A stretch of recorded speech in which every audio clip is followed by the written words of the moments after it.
Hello,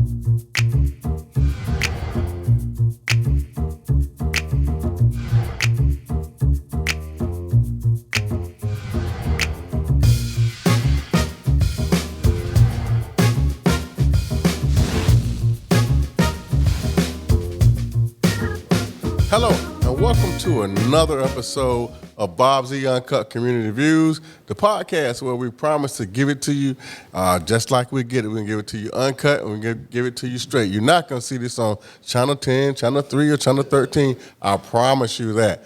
We're going to give it to you straight up and uncut. Today, we have a very special guest today. We have a special guest, Phillip Hawkins, and, he has a lot of titles. I know him from a lot of different projects and a lot of different community service, community-oriented efforts. But today he's here as a candidate for that coveted Super Ward 7 seat that's for the city of Norfolk City Council. And before I get into trying to describe what this man does, I'm going to let him tell us about all that he does as far as his positions that he holds, which is a plethora. That's my favorite word, plethora. And he's going to tell us what he does and what he's passionate about. Good evening. Thank you so much for having me, Bob, on your podcast tonight. It is an honor and a privilege to be here and to share with the community why I'm running. I am a Norfolk resident. I've been a lifelong native of Super Ward 7, so it would only be natural that someone like me would aspire at some point in the future to run to represent the citizens of our city and of our district. I am so fortunate that being a native of Norfolk, I have seen Norfolk from its humble beginnings as a child in public housing, living in the Park Place community. I was born in Park Place, lived in public housing in Liberty Park, which was redeveloped many years ago and became single-family community, which is predominantly minority and African American, then also moving over into the Norview section of the city and completing my childhood and graduating from Norfolk Public Schools, from Norview High School, go Pilots. And then continuing my higher education, I stayed in Norfolk to obtain my bachelor and master's degrees from Norfolk State University, behold the green and gold. So I'm very proud of it. Yes. And then went into the private sector, corporate sector, worked in banking for 5 years after graduating from Norfolk State. And then I just recognized there was still more for me to do. And I made a decision to switch careers. I became an educator. I went back to school at Norfolk State and obtained my state licensure to teach school. And the rest is history because that's where I'm at today. I've been teaching in Norfolk Public Schools for 24 years, and this is my 25th year. And most recently, I aspired and I have been selected to be an assistant principal at one of our local schools in the city of Norfolk. So I'm very fortunate to be able to give back and continue to support our children and our families in the city of Norfolk with our education system. What else are you doing in education? Because I know you were a teacher, but I come to know you from like a whole nother perspective. And as I always say, I'm a union guy, man. I'm a union guy. I was indoctrinated, man. I was like, once I got into a union, I was like, man, ain't nothing like this. I felt sorry for people who wanted a union. So tell us about your, what you do. Are you still with the NEA or the AFT? Yes, the NEA, the National Education Association, which is the largest labor union in the United States. Nationally, there's an affiliate in every state in our United States. And locally, we have one in Virginia in every locality in the Commonwealth. So that's power right there. That's union power. And so I am still a proud member of the union. I was fortunate to serve as the local union president for the last 4 years, and immediate past president now, and served in various capacities at the building level, working on various committees at the local and state and national level, representing our voices when we come together to put together an agenda, a legislative agenda that we carry to our elected officials to make sure that we make public education the top priority. And so that is what I continue to do as an educator, but also a proud union member. I am continuing to do that work as well. Okay. One of the things I want to ask you is, I want to talk about, I guess, it's not probably not even a question, but it requires an answer. One of the things that most concerns me, and I've kind of not only addressed this to your opponents and people who are running in this election, but I've addressed this to every single candidate because it's something that I feel is lacking, and that is when we, and I call it original ideas, or for example, I look at our city council and I look at a lot of Virginia Beach City Council, and I know how they work with the city manager-led government structure. That the ordinances generally come from the departments. Let's say the Department of Housing wants to do something, they'll send an ordinance up. The Public Works Department they'll send an ordinance, or the people, or they'll create an ordinance. But my concern is original ideas, right? Original ideas, because let's say if I was in government in any form, they would know that, he cared about young people. It wouldn't even be a question. They were like, well, I know one of his pet things is, and we knew that President Obama is Obamacare. I mean, we knew that he was a health care. I mean, that was his thing, Unfortunately, we got Trump, but we knew that he was about that wall. We knew. So I'm trying to say that you have to have something that people like relate to you and say, in your first 100 days, what type of initiatives would you like to implement, and what would be your moniker or something that would be number one overall? I think the most important thing we need to always remember as elected officials, we need to always engage the community. The community members' voices matter the most before decision-making happens. And so in my first 100 days, I see that's something that we're going to need to focus on. In Super Ward 7, but not only in the Super Ward 7, but in all of our wards in the city of Norfolk, all of our elected officials will need to continue to expand that opportunity to reach every citizen in various ways. So in my first 100 days, I would like to start creating I would like to see us actually add every neighborhood in a task force, because currently right now there are neighborhoods that are left out when we talk about those ongoing conversations about budget and about needs in the neighborhoods. And Norfolk has done a great job having a strong neighborhood development department. We work closely with them in my civic league and many other civic leagues across the city. But what if your civic league is not engaged? What if your civic league is not active? What happens to those neighborhoods?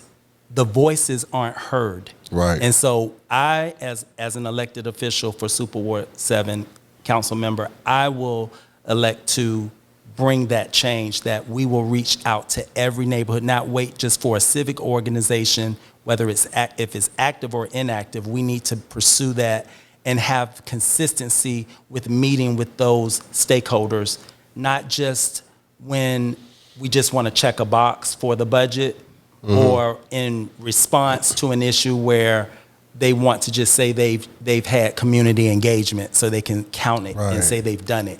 We need to really get in deeper with the people, and also with the budget. I would like to see us not just responding in budget season to the budget. The budget begins on July 1st. So therefore, the city of Norfolk should have a concerted effort to do quarterly meetings. Every 3 months, we should be coming out. The city staff should be reaching out, talking to stakeholder organizations within the city and within the communities to find out what their budget needs are, and take those responses back to the budget department and take them back to the city council and the city manager so they can massage those issues and figure out where we can get those funds to support those needs. Right. Well, makes sense. But my next question has to deal with, a lot of people have been, and I'm happy that we got a grocery store in Berkeley. I mean, I'm overjoyed more than anyone else. But I think the response was abysmal. I think it was too late. I don't know if it's too little, but I know it was too late after a couple of years of suffering. We got a grocery store, and I saw the usual suspects out there with their shovels and hard hats, smiling like, "Ooh, we did something good," and I'm like, Right. Okay, you did. But my question is, that wasn't the only place that we have. We have food deserts, and we also have a pharmaceutical desert. You know, and that's my phrase. I'm coining it, a pharmaceutical desert. We have a pharmaceutical desert. If you look in the whole South Side, the entire South Side community, there are no pharmacies. In the entire South Side community, not one pharmacy, not one urgent care. You know, we have a lot of issues that, have not been addressed. And that's when we talk about when they start hollering one Norfolk. You know, you come live over here in Berkeley or Compostela, or you come live, somewhere where they don't have resources, then you can holler one Norfolk. Or you go to, I go to W.T. Taylor and then I go to J. Cox, and you tell me the difference, and then you holler one Norfolk. Don't come hollering one Norfolk when we got a shovel and we opening a new library. I like the Jordan Newby. Yeah, I like that. I'm not against that, but what I'm trying to get to is that what would you see? What would you like to? And obviously you couldn't do it alone as one council person, but how would you try to bring equity to city council to bring home the bacon? Because I have to be honest, I haven't seen that in council representation for a while. I haven't seen people who are bringing home projects and stuff to serve the community. What would you do to make that different?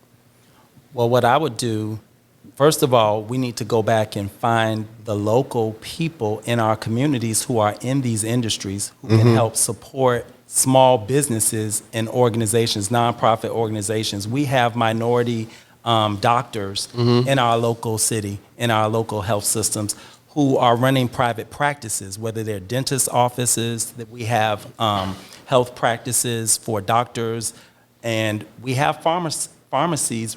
There's one right in Old Huntersville, People's Pharmacy, that is minority owned. So we need to look at trying to bring those stakeholders at the table to see how we can support them as they support the community. Also, we do need to do a better job of bringing health care and access to health care in every part of Super Ward 7, because you are exactly right. When you go over to the South Side, and I worked in the Berkeley and Compostela areas for over 15 years as a teacher over at the Berkeley Compostela Center. And one thing we noticed as educators coming to work every day, there were not enough businesses over there. If you wanted to go get even something to eat, like if we were able to go out for lunch or send someone out to bring something in, they would have to go either to Chesapeake or they would have to go all the way to downtown Norfolk over the bridge, or, points eastward, to get something. And that's unacceptable in the city of Norfolk, where we have resources. So one thing is I would definitely support us going in and supporting small businesses, small organizations, but we need to do a better job of soliciting the support and getting those businesses to come into our communities. But the city council can do that, like they do it in other parts of the city, but we have to have the political will and know that we need equity. We need equity in every community to make sure those things happen. The food desert, you're right, too long, no grocery store. So I'm so happy that small business owner in Berkeley was able to start and launch the business. But now we need to make sure that that business owner is able to thrive in Berkeley. And not only in Berkeley, we have other small organizations. We have the Turner Market, community market on Dungy Street that Huntersville, that's the neighborhood I grew up in. Yes, and so we were very excited that they were able to get that business and organization off the ground with the support of grant funding. But we need to make sure the city is bringing that grant funding down to the local level so these nonprofit organizations can access those funds and capital so that they can survive and they can help our communities, because many of our families, they don't have transportation. So they can't go to other parts of the city because they don't have a car.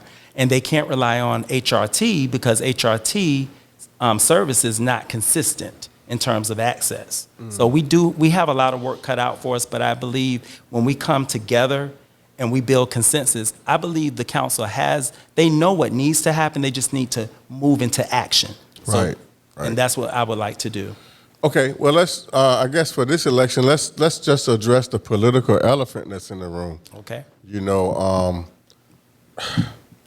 our current occupant of this seat of Super Ward 7 was appointed by Council Miss Danica Royster. Yes. She was appointed, and it's been a long-standing tradition. I think everyone knows by now, but you know, just for some of our viewers and listeners who don't know, for the city council, any time you vacate a seat early, then the person that's appointed is, I guess, has been, and I don't know how they run a government on a gentleman's agreement, but I guess it's been kind of a gentleman's agreement or a gentlewoman's agreement, however you want to call it, that the person that's appointed to that position won't seek election. However, in this case, it was different, and so I guess that's caused some things. And then we delved a little deeper, and we found out that it's not in the city charter, so it's not nothing that's mandated. Question one: what do you think about how that how that came about, how that happened?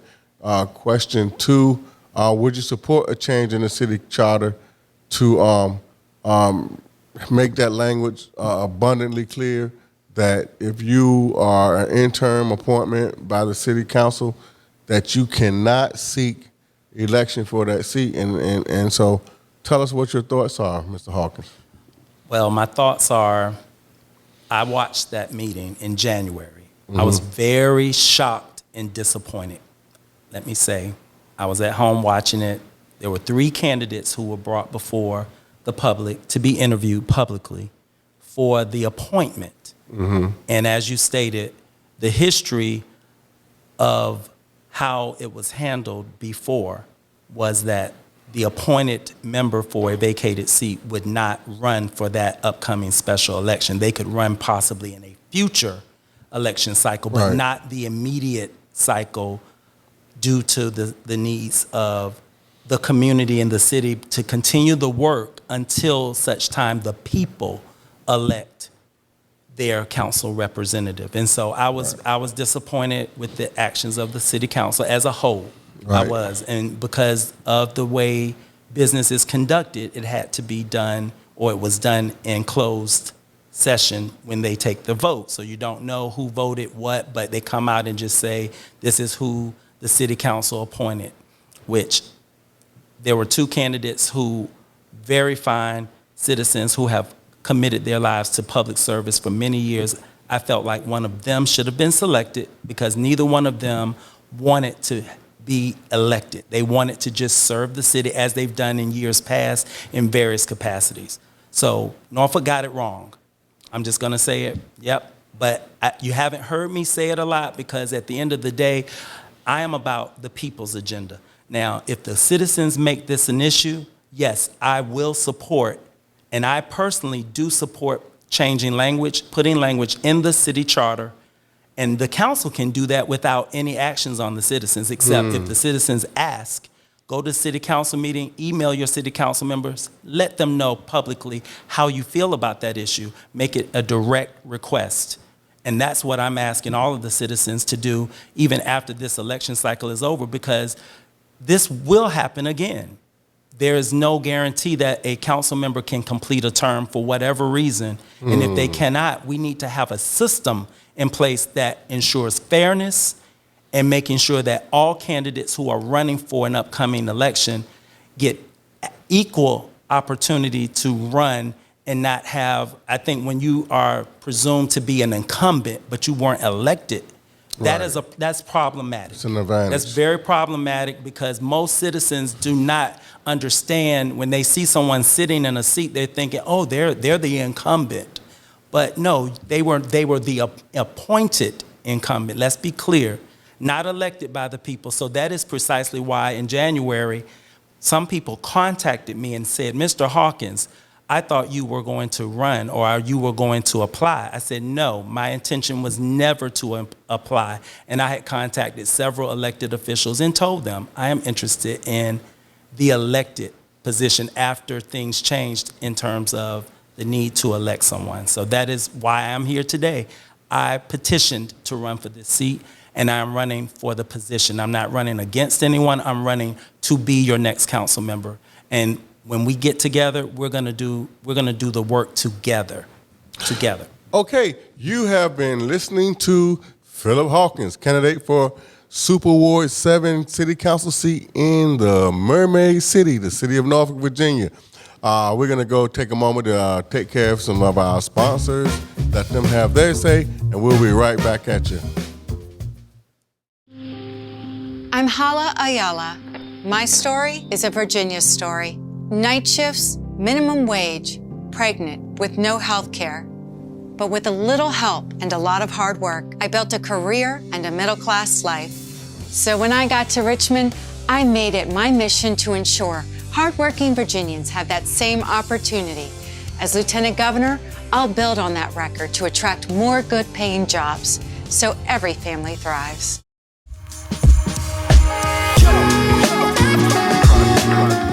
Love First Marriage Movement, where we work with couples virtually all over the world to transition from a place of pain to genuine peace and resilience from the inside out. We help them by sharing our own marital rags to marital bliss journey. Check us out at lovefirstmarriagemovement.com.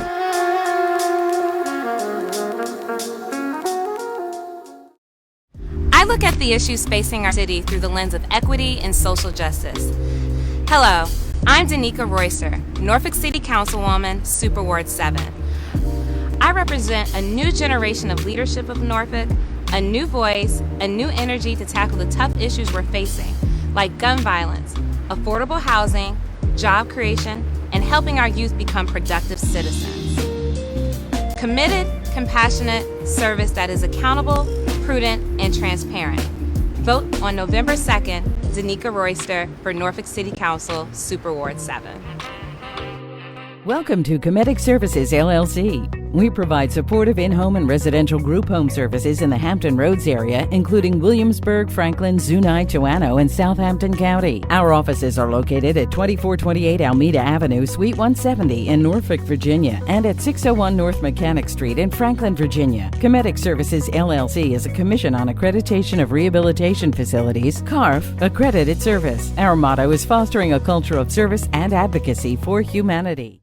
Our job is to keep Virginia safe. And we know the truth about Terry McAuliffe's record. When Terry McAuliffe was governor, Virginia was the 4th safest state in America. That's right, the 4th safest. And Terry increased funding and training for police. It's Glenn Youngkin who worries us. Glenn Youngkin wants to roll back gun safety laws, including background checks. Letting violent criminals have more access to guns. Putting our lives at risk. It's Glenn Youngkin who's a real threat to our safety. I'm Terry McAuliffe, candidate for governor, and I sponsored this ad. Hello, everybody. We are back. We are back with Z UnKut Community Views, the podcast that gives it to you just how you need it, uncut. We are speaking with Phillip Hawkins, candidate for the mighty Super Ward 7 seat in the city of Norfolk. And we are really having a very good conversation, and we're getting some answers from him. And so I'd just like to welcome you guys back. My next question is one of the things that, and I try not to lie, I try. It's like every time they pull me, I try to get out, they pull me right back in. And so I say that's my best Godfather voice. The non-transparency issue with the city, and I think even with what they do, sometimes the city council, in my opinion, they just won't get out of their own way. You know, we had an issue with the not wanting to go to November elections, and everybody's like, "That's a no-brainer," and the city council was like, "No, we want to stay in May." I'm like, "What in the world are you doing?"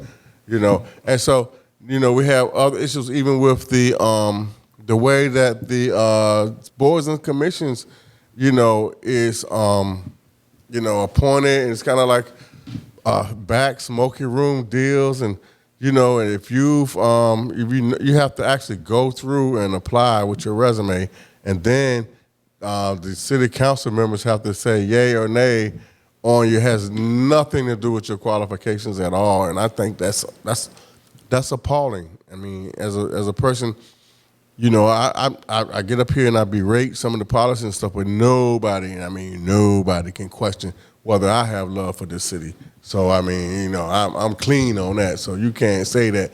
So if I do speak on it, then it's done out of love. Like I would tell you know, one of my children to say, hey, don't do that. It's wrong.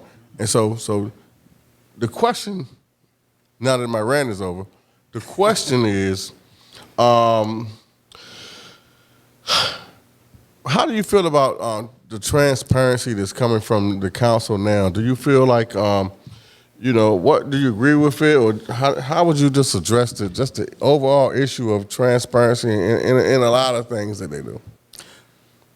I think they need to reach out more to the community. I think there's still a veil hiding things or the process of how government should be working for the people. We do need to see more inside of what's happening and how things happen, and making sure that the voices of the community have input before those decisions are made. I can't overemphasize that. The citizens who elect our officials should have voice after the election. We should be able to communicate with our council members in a positive way, in a unified way, or individually, and expect to get a response from our elected officials, and not just thank you for your message and we will be in touch, or thank you for your service, or, you know, some generic response to a citizen concern or issue. I think timeliness is important, and then also just understanding how the city manager's office works. I think the citizens need to better understand how that side of the house works with respect to the influence of the council members and how they direct the agenda of the city. And by doing that, that will open more transparency. That's precisely why I do propose to bring about a quarterly community budget conversation. I think we should be doing that quarterly. If you think about corporate businesses or even small businesses, we don't wait to the end of the fiscal year to figure out the money. We're figuring out the money in real time. We're budgeting just like we do in our individual household budgets. We always plan and project based on what we're bringing in, what we have to spend out, and we're making tough decisions about that, but we have to prioritize based on the needs. And so that's what we need to see, but we need to hear from the community before they make decisions on what happens in our neighborhoods, what happens with city and government services. Case in point, when they cut the budget for the recreation department, you know, during the pandemic, and we were coming back from the pandemic, that significantly hurt our youth as we were ending the school year and we were trying to figure out where are the children going to go while they're home for the summer. We already know what happens when children are idle and they don't have access to healthy recreational opportunities in the community. And we have nonprofit organizations who were doing the best they could, but the city should have been partnering with them from day one, and we should have kept those rec centers open. We could have gotten third-party organizations and leaders who are trusted in the community to help support the city with the human capital. We didn't do that. So I just think the transparency, we do need to be clear, because the budget monies that were taken away, those monies did not get returned. That's why you don't see the significant number of workers in the recreation centers now. They still can't operate at the levels that they need to serve the citizens. Well, let me just say this, and I don't throw this word around lightly, but fiasco. It was a total fiasco, and I called because I was doing the camp at Tidewater Park over the summer, Tidewater Park Elementary. And the kids had no place to swim. What's the place that we put so many hung on the hi-hat over Princess Anne and the center, the Croc Center. They wanted to charge the kids. It's too much. They even on a sliding scale. But how do they get to the Croc Center? Transportation. Well, we had the transportation. But the YMCA, I mean, they came through in the end, but we took some major moves. But we have a brand new aquatic center. We have pools at Granny Park. We have pools at Huntersville. We shouldn't have to beg anyone We have a community gym in Ingleside that was closed. Right. They couldn't go play basketball and get out of the heat. And I mean, it was just so sad. There was nothing for them to do. And then what happened? We had children being killed. Right. You know. And so you look at the cause and effect. Yes. If you don't have enough, you know, if you want them to say no to something, they got to say yes to something. And so I guess the broader question is, you know, I'm going to segue into this, but if you look at, I'm wondering what happened to the pandemic money for, you know, I thought we were giving like pandemic, you know, some of that was to be used to offset, you know, for the children and the youth. And, you know, I mean, I'm just, you know, I don't want to see no ticket on my car when I go downstairs, but I'm just saying, but, you know, given the outbreak of the youth violence and everything, and then we kind of just did a little cause and effect thing. If they don't have nothing, particularly over the summer, it was like blazing hot, and it's every time I cut the TV on, it seemed like they get younger and younger, the people who were getting killed. And so with the lack of recreation, how can that not be seen as a fiasco? And the city is ultimately responsible. The city, the government we pay taxes to, should have had something in place. And we did have CARES Act money. We did have CARES 4 money. So it wasn't like we were just waiting. We just received the American Recovery Plan money. But we need to make sure that money is trickling down to the bottom line so that the children and the families are beneficiaries of the funding and we see it. It should have happened. And so it's unfortunate, but we did have some organizations like yours and many others who still tried to fill in the gap, but we know that it's still not enough. So once I get elected, I'm going to continue to build consensus. That's the key. We have to build consensus with every council member to recognize, even if this isn't an issue in your ward, this is an issue that still has a lasting impact on the sustainable success of all of our citizens in the city of Norfolk. So we cannot have a preference of, okay, let them figure it out. No, we're going to have to work together because we know it takes 5 votes to get something done. Well, we should have 4 solid votes. I mean, period. We should have 4. We have 3, 4, and 7, and the mayor. We should have 4 solid votes every single time on issues that affect the community, whether it's community funding. So the next time I hear the phrase "one Norfolk," you know, I want to, you know, man, I tell you, making my flesh crawl when I hear it, because I mean, it would be a utopia. I would welcome a one Norfolk utopia where we live, work, and play in Norfolk, and you know everything is, you know, hunky dory, but. You know, we have too many inequities that we have to address, you know. It's aspirational, the concept of one Norfolk. Right. And we have to hear that, but we have to recognize that that's where we're not there yet. Right. So when we say one Norfolk, have we really achieved that? So when we say we still have work to do, yes, we do. And we need to recognize that publicly when we say that is still a goal. We have not achieved that goal completely, but we need to make sure we have leaders who are going to work in that direction to make sure that it happens no matter which area of the city they represent. Okay, we have been having a great discussion with Phillip Hawkins, candidate for City Council's Super Ward 7 seat for the Great Mermaid City, the city of Norfolk. And Phillip, this is your time of the show. So if you have anything to tell us, I guess basically, why are we voting for you again? And if you have any websites or any information, let us know.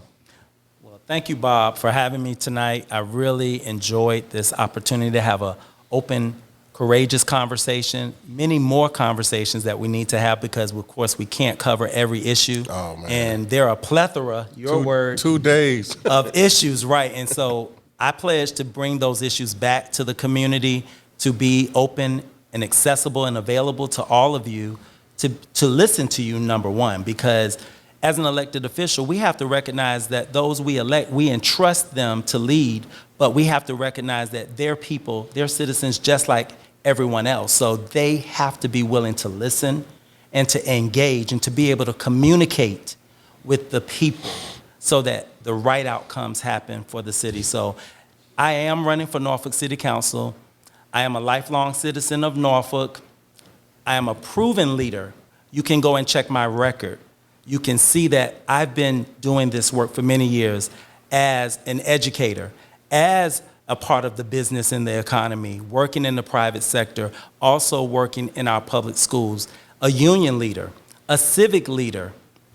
I've even been on boards and commissions, and I'm still serving at the local and the state level, serving the people, helping our city to be the best that it can be. I'm fully endorsed by many other candidates or elected officials. 3 in particular, State Senator Lionel Spruill has already given his full endorsement of me from the 5th District of representing Norfolk and Chesapeake. The current Commonwealth's Attorney of the City of Norfolk, Greg Underwood, is supporting me.